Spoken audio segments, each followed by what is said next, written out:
اور وہ 50 دن بنتے ہیں، اسی لیے اسے عید پینتیکوس کہا جاتا ہے۔ اس کے علاوہ فادر نے آپ کو یہ بھی بتایا کہ یہ یہودیوں کی ایک خاص عید تھی جسے منایا جاتا تھا۔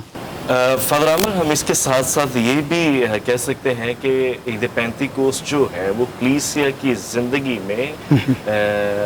اس وعدے کی تکمیل ہے جو یسوع مسیح نے اپنے شاگردوں سے کیا تھا کہ وہ انہیں ایک مددگار بھیجیں گے۔ لہٰذا جب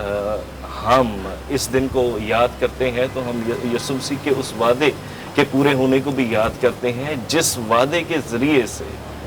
اور اس تحفے کے ذریعے سے جو روح القدس کی صورت میں شاگردوں کو ملا، جو تبدیلی اور قوت شاگردوں کی زندگی میں آئی، ہم اس کو بھی یاد کرتے ہیں آج ہی کے دن۔ یس فادر عامر، اس میں ایک اور چیز بھی ایڈ کر لیتے ہیں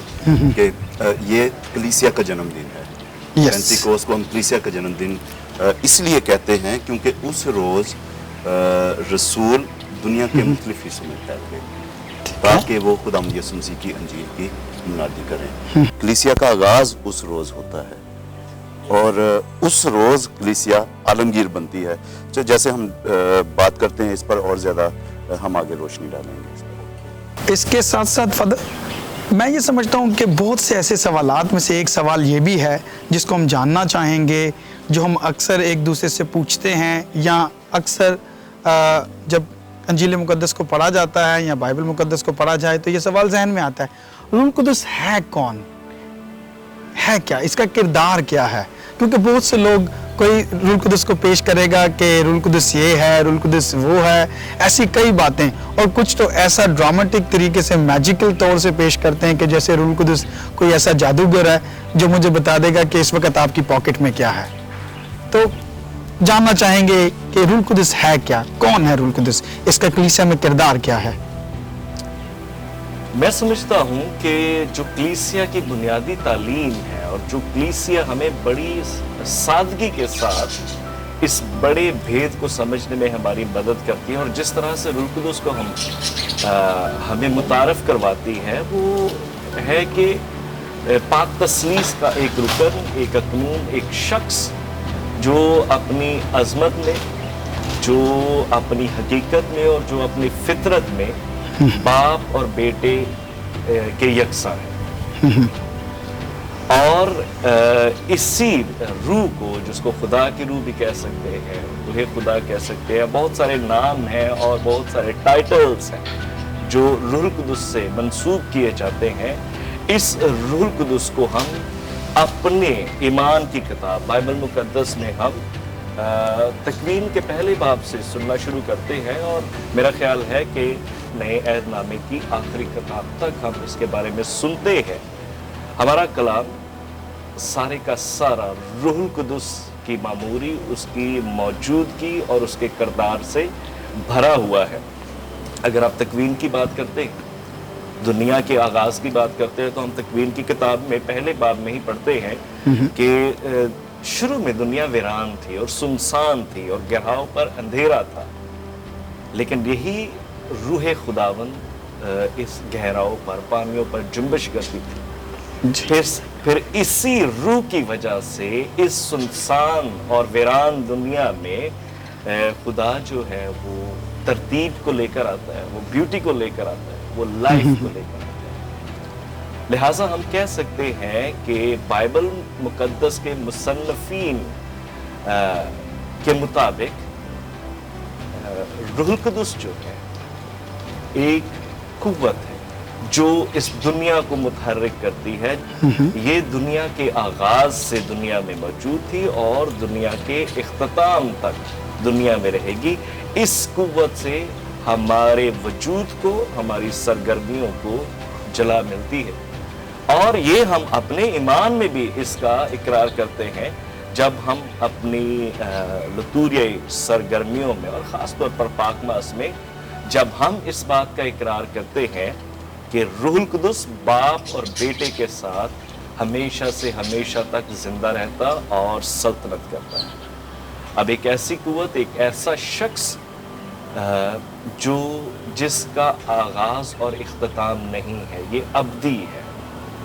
اور اگر ہم اس کے کردار کی بات کرتے ہیں تو بائبل مقدس میں جو حوالہ جات ہیں، جو قصے ہیں، جو ہمارے ایمان کے قصے ہیں، جن سے ہمارے ایمان کو مضبوطی ملتی ہے کہ خدا کس طرح سے اپنے روح کو دنیا کی تاریخ میں مختلف لوگوں کی زندگی کے تجربے میں بھیجتا ہے، اور وہ روح اپنی قوت کی وجہ سے مختلف لوگوں سے کام لے۔ پہلا ہم نے دیکھا کہ جو دنیا کا آغاز ہے اس میں ایک جو کردار ہے وہ زندگی لاتا ہے۔ یہی روح ہے جس نے یوسف کو قوت بخشی کہ وہ خوابوں کی تعبیر کر سکے۔ یہی روح ہے جس نے پیغمبروں کو یہ سمجھ عطا کی کہ وہ خدا کے مقصد کو، اس کے پیغام کو سمجھ کر لوگوں تک پہنچائیں۔ یہی وہ روح ہے جس نے شاگردوں کی زندگی کو یکسر بدل دیا، اور شاگرد جو ہے خوف سے دلیری میں آ گئے، اور جو یسوع مسیح کا انکار کر رہے تھے ابھی وہی شاگرد یسوع مسیح کی منادی کر رہے ہیں، اس کے جی اٹھنے کی منادی کر رہے ہیں، اور اس کے نام پر بپتسمہ دے رہے ہیں۔ میرا خیال ہے ان ساری باتوں کے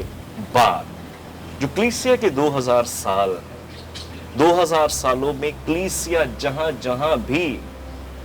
مسیح کے پیغام کو جیتی رہی ہے، ہر شخص کا، ہر کلیسیا کا، ہر ملک کا اپنا تجربہ ہے کہ روح القدس نے اس خاص کلیسیا کو یا اس خاص گروپ کو، خاص چرچ کو یا ایک خاندان کو، ایک شخص کو کیسے تحریک عطا کی ہے کہ وہ مسیح کا جو پیغام ہے اس کو اپنی حقیقت میں جی سکے اور اس کی منادی کر سکے۔ یقیناً میں سمجھتا ہوں آپ نے بڑے سادہ لفظوں میں پورے بائبل کے، میں کہوں گا کہ اوراق اور ان کی پوری ہسٹری کو بڑے اچھے طریقے سے ایک خلاصے میں ڈھال کے اور چھوٹے سے طریقے، شارٹ سے طریقے سے، آسان سے لفظوں سے بتا دیا ہے۔ ہم نے ایک دن اپنے ایسے پروفیسر سے پوچھا کہ روح القدس کیا ہے؟ ہم جب روح القدس کو خدا کہتے ہیں کہ پاک تثلیث کا تیسرا حصہ اور خود خدا روح القدس ہے، تو تھوڑی سی کنفیوژن پیدا ہو جاتی ہے، یہ کیا ہے کہ ایک خدا باپ ہے، ایک بیٹا ہے، ایک روح القدس ہے؟ تو اس پروفیسر نے بڑے اچھے طریقے سے بورڈ پر ایک ڈرائنگ ڈرا کی۔ اس نے سب سے اوپر پہلے لکھا گاڈ یعنی خدا، اس کے نیچے اس نے لکھا فادر باپ، پھر اس کے رائٹ سائڈ پہ اس نے بنا دیا بیٹا، اور اس کے لیفٹ سائڈ پہ اس نے بنا دیا روح القدس، اور اسے ٹرائنگل شیپ میں جوڑ دیا۔ تو اس نے بتایا کہ خدا نے 3 کردار پیش کیے اپنے دنیا میں، اپنے آپ کو، اپنے بھید کو ظاہر کرنے کے لیے، اور خدا کے لیے سب سے یہ آسان فیگرز رہے جس میں خدا نے بیان کیا، جس میں پہلے بتاتا ہے کہ یعنی میں وہی خدا ہوں جسے تم باپ کہتے ہو۔ بیٹا، خدا بیٹے کے کردار میں اپنے آپ کو ظاہر کرتا ہے، یعنی ہم کہتے ہیں کہ خود خالق بن انسان آ گیا، یعنی خود خالق انسان بن کر آتا ہے یسوع مسیح کے روپ میں، بیٹے کے روپ میں۔ تیسرا جو ہمیں وہ واضح طور پر بتاتا ہے، یسوع کہتا ہے میں جاتا ہوں کہ تاکہ اس وکیل کو بھیجوں۔ تو ہمیں لگتا ہے شاید یسوع کچھ بھیج رہا ہے، لیکن اگر دیکھا جائے تو خدا خود اس روپ میں، روح القدس کے روپ میں ہمارے پاس آتا ہے۔ تو آسان لفظوں میں ہم یہ کہہ سکتے ہیں، شاید آپ بھی میرے ساتھ اگری کریں گے، کہ جب ہم کہیں روح القدس کون ہے تو روح القدس خدا ہے، کلیسیا کا تیسرا شخص، اور پاک تثلیث کا تیسرا شخص، جسے ہم بآسانی جان سکتے ہیں۔ اگر روح القدس کے کردار کے بارے میں آپ نے بتایا کہ نبیوں کو آگاہی دیتا رہا ہے، ان کی رہنمائی کرتا رہا ہے، کلیسیا کی رہنمائی کرتا رہا ہے، تو چند ایسی ضروری باتیں میں سمجھتا ہوں کہ جو بتانا چاہوں گا روح القدس کے کردار کے حوالے سے، جو ہمیں ملتی ہیں کیٹیکزم کی بکس میں۔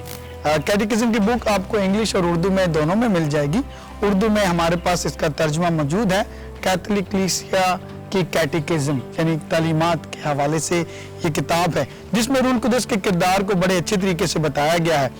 روح القدس انسانیت کی تخلیق کو متحرک کرتا ہے، کائنات کو متحرک کرتا ہے، یعنی انسانوں کے ذریعے کائنات میں نظر آتا ہے۔ دوسری بات، ایمان کو اجاگر کرتا ہے، یہ روح القدس کا کردار ہے۔ دنیا میں اس کا نزول مسلسل ہے، اور یسوع مسیح کے ساتھ رشتہ استوار کرتا ہے۔ ہر کسی کو روح کی نعمت عطا کی گئی ہے، یہ بھی ایک روح کا کردار ہے کہ وہ ہر کسی کو عطا کیا گیا ہے۔ انسان کی روحانی آزادی کی نشو نما کرتا ہے، ہماری دعاؤں کا وسیلہ بنتا ہے جو ہم خدا تک پہنچاتے ہیں۔ پاک صحیفوں کا مصنف کہا جاتا ہے کیونکہ روح کی ہدایت سے یہ لکھے گئے ہیں، جنہیں ہم کہتے ہیں کہ ان کا نزول روح القدس کی ہدایت سے ہوا ہے اور الہی شبیہ کو بحال کرتا ہے، پاک تثلیث کے بھیدوں کو ظاہر کرتا ہے اور کاملیت اور پاکیزگی کی طرف ہمارا ایک خاص پہلو بنتا ہے۔ اس کے علاوہ کلیسیا کا کردار آپس میں اتحاد اور پیار اور محبت کو قائم رکھنے کا ہے۔ اسی طرح جب ہم کلیسیا کی نعمت و پھلوں کی بات کرتے ہیں تو اس میں ایک محبت کا بھی ذکر کرتے ہیں جو اتحاد اور پیار کو بنائے رکھتا ہے۔ ایسی بہت ساری باتیں جانیں گے۔ اب فادر گلشن، اگر آپ اس میں کچھ ایڈ کرنا چاہیں، کوئی بات یا آپ سمجھتے ہیں جو ہم نے مس کر دی ہو یا جو تھوڑا خاص آسان لفظوں میں کہی جا سکے۔ میں پاپا اعظم پوپ بینیڈکٹ 16ویں کو کوٹ کرنا چاہتا ہوں۔ انہوں نے قدیم ماہرین الہیات کو کوٹ کرتے ہوئے ان کا حوالہ دیتے ہوئے کہا کہ جو روح ہے ایک بادبانی کشتی کی طرح ہے اور روح القدس ہوا ہے جو اس کشتی کے بادبانوں کو ہوا سے بھرتی اور آگے لے کر جاتی ہے، جبکہ ہوا کے جھونکے روح القدس کی نعمتیں ہیں اور ان نعمتوں کے بغیر، ان ہوا کے جھونکوں کے بغیر کشتی آگے نہیں بڑھ سکتی۔ اور کشتی جو ہے یہ کلیسیا کا امیج ہے، ابتدائی کلیسیا میں اور اب بھی جو کلیسیا کا امیج دیا جاتا ہے کہ کلیسیا کیا ہے، کلیسیا کو کشتی سے تشبیہ دی جاتی ہے۔ یہ کشتی سمندر میں طوفانوں میں گری ہوئی ہے جس کا کپتان خود خداوند یسوع مسیح ہے، جو کرو ممبرز ہیں وہ شاگرد ہیں، اور یہ روح القدس جو ہے جو ان بادبانوں میں ہوا بھرتی ہے اور پھر یہ کشتی آگے بڑھتی جاتی ہے۔ اس کے فضل کے بغیر ہم آگے نہیں بڑھ سکتے، اور یہ کشتی کس طرف لے کر جاتی ہے؟ ہمیشہ کی زندگی کی طرف، آسمانوں کی طرف، جہاں پر خداوند یسوع مسیح نے وعدہ کیا تھا میں جاتا ہوں، جا کر تمہارے لیے جگہ تیار کرتا ہوں تاکہ جہاں میں ہوں وہاں تم بھی ہو۔ ہماری عملی زندگی سے ہم یہ اندازہ لگا لیتے ہیں کہ روح القدس ہماری زندگیوں میں کام کرتا ہے۔ تھوڑا سا میں سمجھتا ہوں کہ جس طرح ابھی بھی بہت سارے ناظرین ہمارے کنفیوز رہتے ہیں جاننے کے لیے کہ روح القدس کیا ہے، تو ابتدائی کلیسیا کو مثلاً کیسے معلوم ہوا کہ روح القدس کیا ہے؟ انہوں نے روح القدس کو کیسے سمجھا؟ اور جیسے رسولوں کے عقیدہ میں ہم ذکر کرتے ہیں پاک تثلیث کے تیسرے شخص کا، تیسرے اکنوم کا، تو روح القدس کیا مقام حاصل ہے روح القدس کو رسولوں کے عقیدے میں؟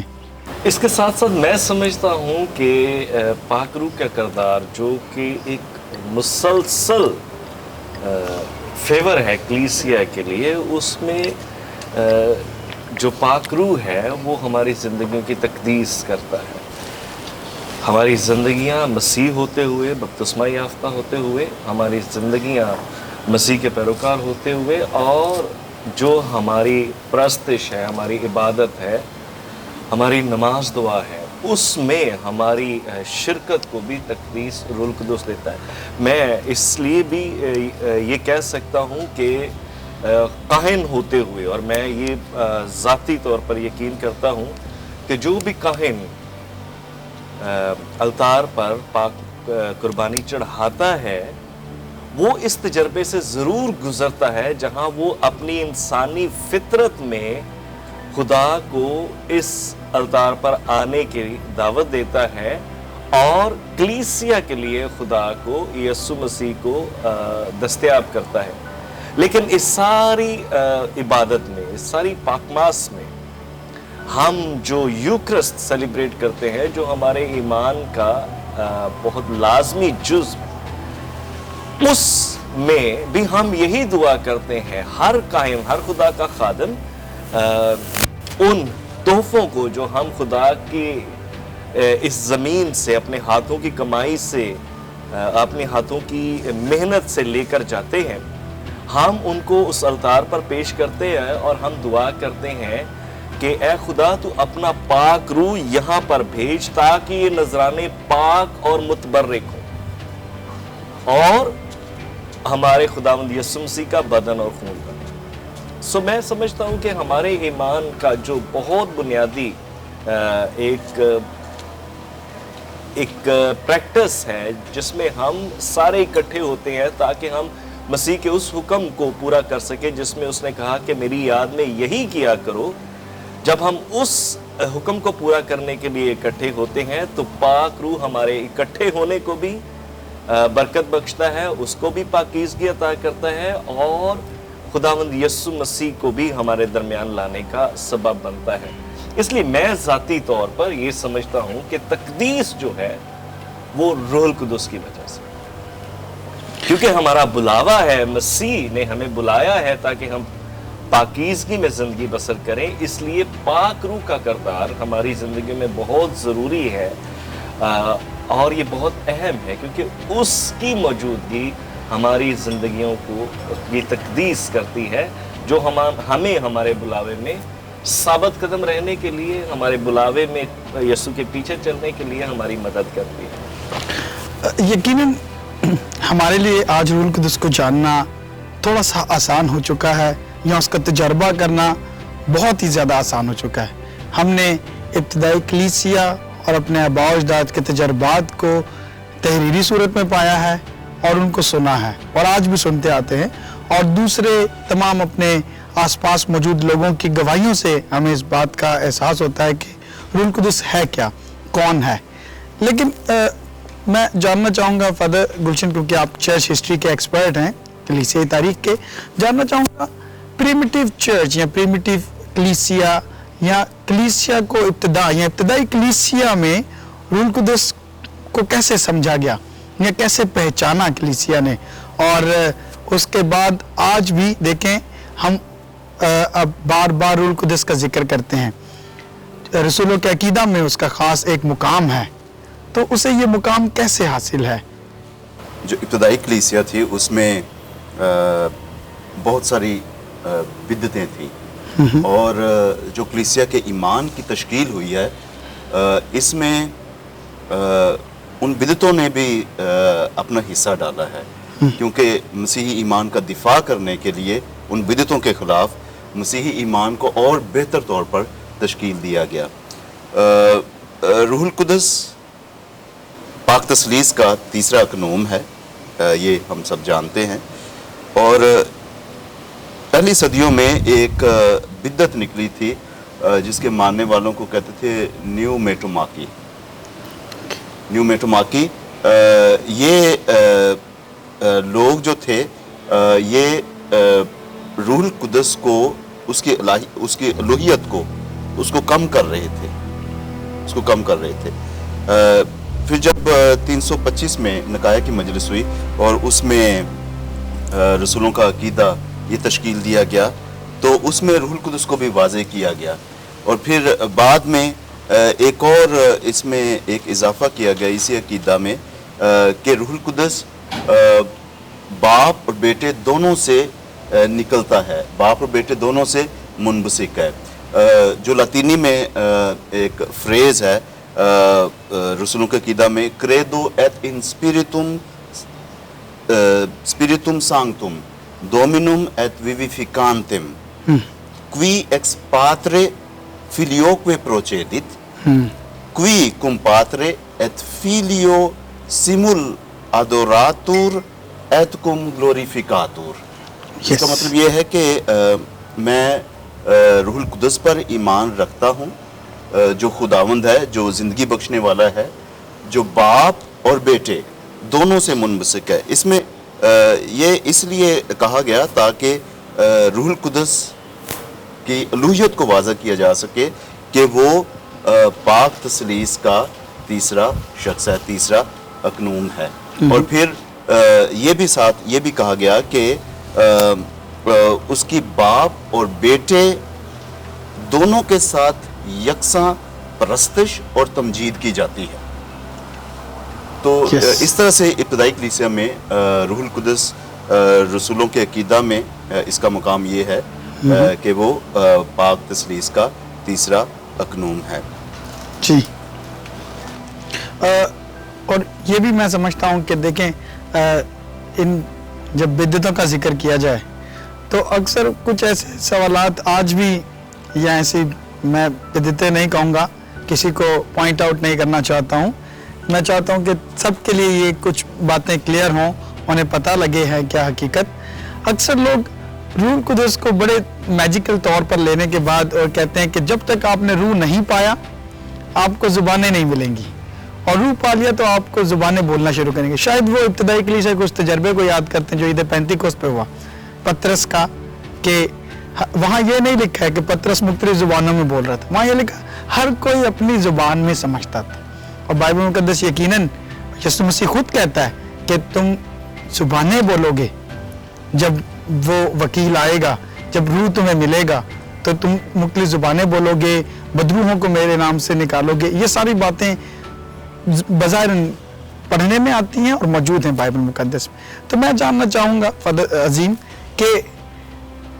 روح القدس کا زبانوں سے کیا تعلق ہے، اور کیا واقعی مثلاً یہ ضروری ہے کہ آپ کو روح القدس ملا تو آپ کو زبانیں بھی ملیں گی؟ میں سمجھتا ہوں پہلے ہم اس چیز پر بات کر لیتے ہیں کہ روح القدس کے ملنے سے کسی بھی شخص کو جو ایمان کے ساتھ روح القدس کو حاصل کرتا ہے یا روح القدس اس کی زندگی میں بھرا جاتا ہے، اس کی زندگی میں کیا فرق آتا ہے۔ ہم نے قدس پولس رسول کا پہلا خط کرنتھیوں کے نام 12 جو باب ہے، 12واں باب، اس میں نعمیں روحانی یہ ایک حصہ ہے اس چیپٹر کا۔ اس میں ہم سنتے ہیں کہ نعمتیں طرح طرح کی ہیں مگر روح ایک ہے، اور وہاں پر ان باتوں کا ذکر ہے کہ کسی کو یہ نعمت جو ہے، فرق نعمتیں ہیں، مقدس پولس کہتے ہیں کوئی زبانیں بولنے کی نعمت رکھتا ہے، کوئی معجزے کرتا ہے، کوئی نبوتیں کرتا ہے، کوئی تعلیم دیتا ہے۔ دوسرے لفظوں میں، سادہ لفظوں میں، کہ ایک ہی روح ہے جو مختلف لوگوں کو مختلف طرح سے برکت دیتا ہے اور ان کو ایک خاص تحفہ عطا کرتا ہے، جس تحفے کے ساتھ وہ کلیسیا کی زندگی میں کچھ نہ کچھ خدمت کر سکتے ہیں۔ جو بائبل مقدس کا واقعہ ہے، جب خاص طور پر ہم رسولوں کے اعمال میں یہ پڑھتے ہیں، دوسرے باب میں جب شاگردوں کو یہ تحفہ ملتا ہے تو وہ زبانیں بولنے لگتے ہیں، اور ہر کوئی یروشلم میں اس وقت ہر فرقے سے تعلق رکھنے والے یہودی موجود تھے، اور ظاہری بات ہے یہ ان کا سینٹر تھا یروشلم، اور مختلف جگہوں سے آئے ہیں تو مختلف زبانیں بولتے ہیں، مختلف ان کی ثقافتیں ہیں، اور جب وہ وہاں پر جمع ہے اور وہ سنتے ہیں کہ شاگردوں کو زبانوں کا تحفہ دیا گیا ہے، اور جب شاگرد بولتے ہیں تو وہ ہر کوئی اپنی زبان میں سمجھتا ہے، وہ سمجھتا ہے کہ جیسے شاگرد انہی کی زبان میں بول رہے ہیں اور وہ اسی میں سمجھتے ہیں۔ یہ ایک تجربہ ہے روح القدس کا، جب ایک تحفہ جو کہ مختلف زبانوں کا ہے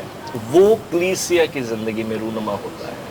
اور لوگ اس کا تجربہ کرتے ہیں۔ اسی لیے یہاں سے ایک بہت اہم بات ہے، جو نکتہ ہے جو ہمارے لیے پاک روح کا کام کلیسیا کو، مومنین کو اکٹھا کرنا ہے،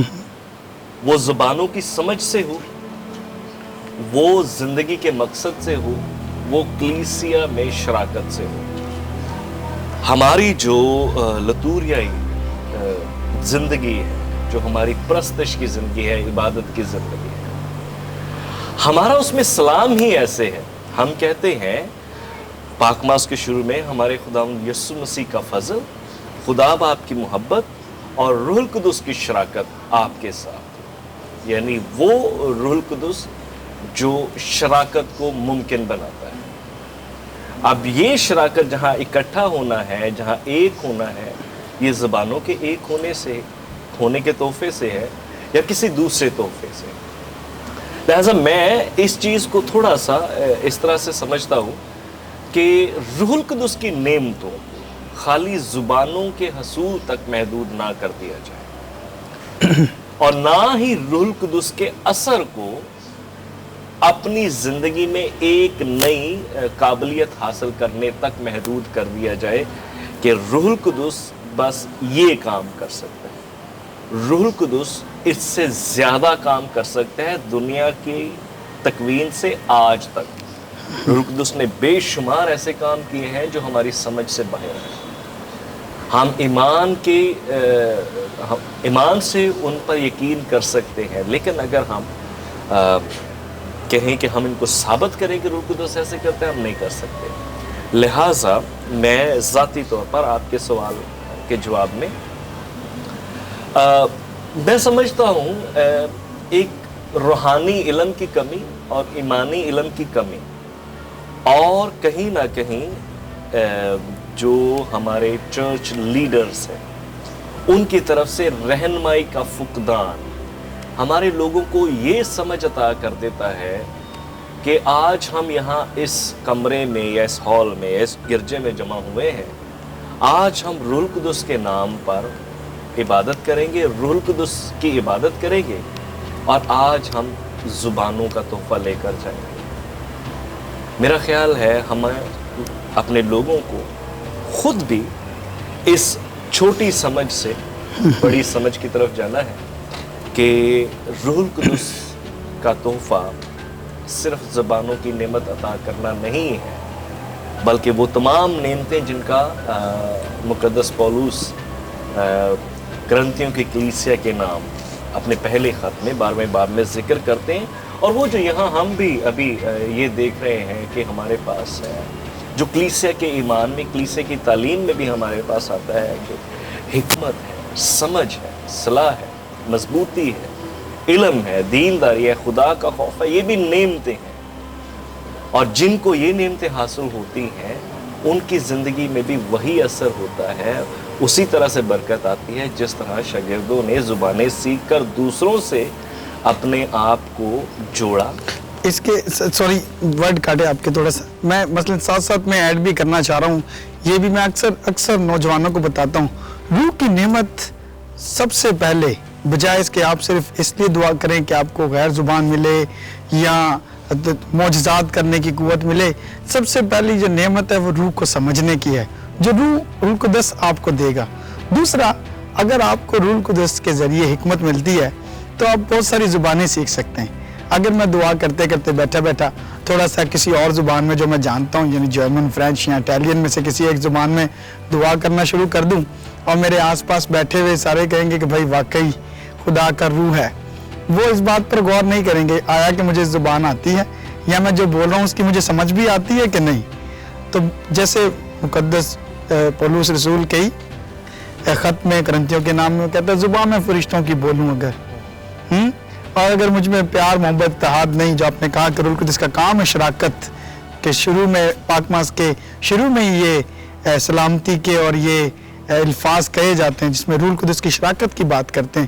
تو روح القدس کا مین کام ہے آپ میں شراکت دینا، تو فرقے بانٹنا نہیں. کیونکہ اگر ایسے سوالات آپ میں دوریاں پیدا کرتے ہیں، آپ کے ایمان کو ٹھیس پہنچاتے ہیں، تو پھر وہ روح کی نعمت نہیں ہے، وہ کوئی اور چیز ہے جسے ہم شاید جان نہیں پا رہے ہیں. فادر عامر، میں اس میں یہ آپ نے سوال بڑا زبردست کیا ہے کہ یہ زبانوں کے حوالے سے کلیسیا کا اتحاد تمام زبانوں میں بولتا ہے. سب سے پہلے یہ اس بات کو ہم واضح کر لیں. کلیسیا کا اتحاد تمام زبانوں میں بولتا ہے، اور میں حوالہ دینا چاہتا ہوں 4 صدی کا ایک مصنف ہے، افریقی مصنف ہے، نامعلوم ہے. وہ یہ کہتا ہے کہ رسولوں نے تمام زبانوں میں کلام کیا، تمام زبانوں میں کلام کیا. وہ جہاں پر بھی گئے انہوں نے اسی زبان میں کلام کیا. اور اس طریقے سے خدا روح القدس کی موجودگی کو ظاہر کرنا چاہتا ہے، اور وہ کرنا چاہتا تھا. اور اس طرح سے کہ جو بھی اسے حاصل کرے وہ تمام زبانیں بولے. جو بھی اسے حاصل کرے وہ تمام زبانیں بولے. اور یہ محبت تھی جس نے کلیسیا کو دنیا کے تمام حصوں سے اکٹھا کیا. کہاں پر اکٹھا کیا؟ یروشلم میں. اور ایک آدمی روح القدس پانے کے وسیلے سے تمام زبانیں بول سکتا تھا، کہ اس نے وہ زبان بولی ہر ایک کو سمجھ آ رہی تھی. اور اس طرح سے اب متحد کلیسیا روح القدس کے کاموں کے ذریعے سے، جس کا فادر جی نے بھی ذکر کیا ہے، اس کے ذریعے سے تمام زبانوں سے اپنا اتحاد ظاہر کرتی ہے. اور اس لیے اگر کوئی یہ کہے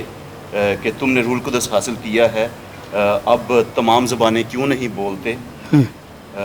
تم جواب میں اس طرح سے کہو، یہ جو افریقی مصنف ہے وہ یہ کہتا ہے یقیناً میں تمام زبانیں بولتا ہوں، دراصل میں مسیح کے جسم جو کہ کلیسیا ہے میں پیوست ہوں جو تمام زبانیں بولتی ہے. اس کے ذریعے سے یس کلیسیا سب دنیا کی ساری زبانیں بولتی ہے. اور کہتے ہیں کہ نئی مشکوں میں بھرتے ہیں. اگر پرانی نئی مشکوں میں بھریں گے تو وہ پھٹ جائیں گے. تو جو رسول تھے اس بالا خانے میں جمع تھے، جب روح القدس ان پر نازل ہوتا ہے تو وہ نئی مشقیں تھیں اور نئی میں ان میں بھری گئی. نئی مشقیں تھیں اور نئی میں ان میں بھری گئی. وہ نئی میں سے لبریز تھے اور وہ روح القدس ہے، جو نئی میں ہے وہ روح القدس ہے، وہ تمام زبانوں میں بولتے تھے، وہ جوشیلے تھے.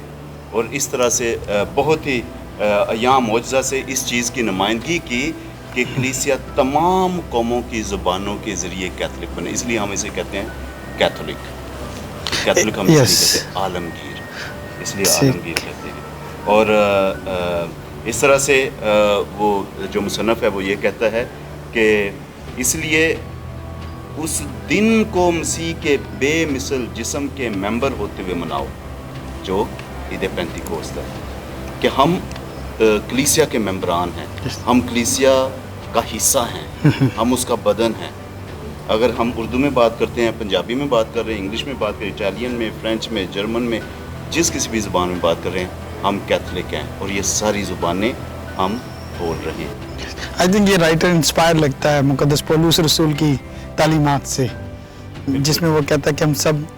ایک اعضاء ہیں مسیح کے بدن کا. اچھا پھر چلیں، جب ذکر ہو رہا ہے اس بات کا ہی، اکثر ذکر کیا جاتا ہے روح القدس کے بپتسمہ کا، کہ یہ کیا ہے؟ روح القدس کا بپتسمہ سے کیا مراد ہے، اور ہمیں کیسے معلوم ہوگا کہ ہم روح سے معمور ہیں یا ہمیں روح القدس مل چکا ہے؟ کیسے اس بات کو محسوس کر سکتے ہیں؟ میں سمجھتا ہوں کہ کلام مقدس کی روشنی میں اگر ہم اس کو سمجھیں تو زیادہ بہتر ہے، تاکہ ایسا نہ لگے کہ یہ میری انٹرپریٹیشن یا بناوٹی کچھ ہے یا کچھ بناوٹی ہے. ہم یوحنا کی انجیل اس کے 3 باب میں وہ واقعہ پڑھتے ہیں جب یسوع مسیح نکودیمس سے، جو ایک استاد ہے، ایک اچھا پڑھا لکھا فگر ہے، وہ یسوع مسیح کے پاس آتا ہے اور خدا کی بادشاہی کے بارے میں سوال کرتا ہے. تو یسوع مسیح اس سے کہتے ہیں کہ جب تک کوئی ازسر نو پیدا نہ ہو تو وہ خدا کی بادشاہی میں داخل نہیں ہو سکتا. اور نکودیمس اس کو اپنی سمجھ میں سمجھ کر یسوع سے سوال کرتے ہیں کہ کیا پھر کسی بوڑھے شخص کا دوبارہ اپنی ماں کے بطن میں جا کر پیدا ہونا ضروری ہے اگر وہ خدا کی بادشاہی میں داخل ہونا چاہتا ہے؟ تو یسوع مسیح نے کہا کہ نہیں، خدا کی بادشاہی میں داخل ہونے کے لیے پانی اور روح سے از سر نو پیدا ہونا ہے. اب یہ پانی اور روح سے، یہ ایک بپتسمے کی جو سمجھ ہے جو یسوع مسیح کے بعد آئی ہے، جیسے یوحنا استباغی بھی بپتسمہ دیتا تھا، وہ